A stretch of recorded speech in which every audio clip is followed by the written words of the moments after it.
kasama kayo. Isn't he lovely? Isn't he lovely? Wait, hindi pa ako nakapag-isip. So, pwedeng balikan natin kasi medyo akay Hindi naman part-time lover, di ba? Hindi pa. Joke lang. Oo. Overjoyed. Okay. Okay.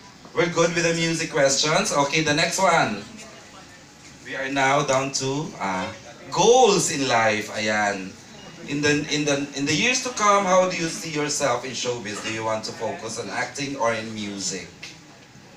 Pwede yung sundan po yung tanong na yun. So that's the first question, Elmo. Wherever my heart leads me. Wow. Me, if I can pursue both, why not? Music Yeah, and I love both of them. I really wanna work hard on both skills. Yeah. Oo naman. Bakit naman kailangan? Okay, Elmo, whatever your heart. Same naman. Like I love acting. It's my number one. It's number one in my heart. But I also, syempre, singing is also a big part of my life. So if I could do both in the future, then it's really good for me. But yeah, kaya wherever my heart leads me along first. Kasi I'm feeling ko ang music is born for you both eh. Charing lang. Wow! May It's pasok born na. for us. Okay, here's a question from Leo. Elmo, kasama ba sa goal mo dati ang lumipat sa ABS-CBN nung nasa kabila ka ba?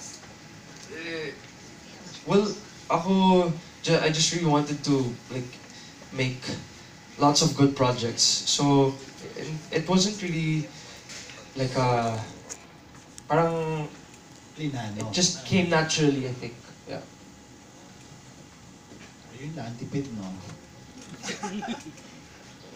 Oo naman, kasi may mga good projects din naman nagawa ka, both movies and sa outside, diba? So, ayan, yung pagpunta niya rito, one of the best things din naman na nangyari talaga sa kanya. Yeah, this project is actually this is the busiest I've been for a project. Wow. For Born For You, because yeah, like most of my time now is really put into making our soap the best that we can make it into.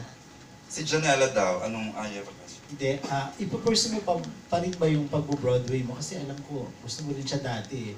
Actually, one day po, gusto ko mag-try mag-theater. Oo.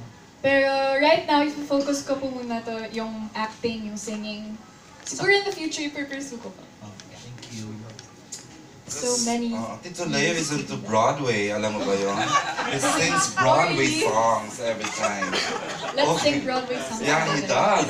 Okay, A? Yes, Era? partner. Ito, madalas sa Broadway Centrum. Oh my Si God. Alan.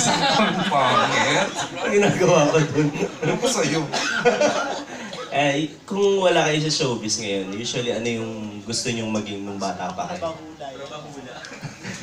Kung wala kayo sa showbiz, ano ko? Anong gusto kong maging? When I was a kid, gusto kong maging stewardess. Seryoso? Yeah, because I like traveling. Pero nag-change yung mind ko. I want to become a psychologist sana. If not, because I like observing things. Ang layo nung FA to psychology. Childhood dream ko lang yung FA. Okay. Kasi you wanna fly. Yes. Tapos, psychologist. Ano nag-trigger? Bakit psychologist eh? Ako, I don't know why, pero interest ko talaga ang psychology. I like reading books about it. Wala kikipag-usap ka sa pusa, di ba kahapon? Grabe! Pwede rin. Kasi meron siyang stray cat. Kwento mo ba? Iyak yes. ako ng iyak. Nung nagtitaping kami, recently lang, what was that? The other day lang po, kasi I like adopting cats. May nakita ko maliit na kuting, meron akong in-adopt. So, ayun. Saan mo nakita? Nasa ilalim ng gulong ng car. Hindi naman ilalim ng gulong. Nasa ilalim ng car, sa may gulong. Tapos, nasa ilalim siya ng car. Tapos bulag siya. So, wala namang Paano mo nalamang bulag na? Yung eyes niya talaga, wala kang makikitang, it's super red, tapos yung isa white na. So, in-adopt ko siya.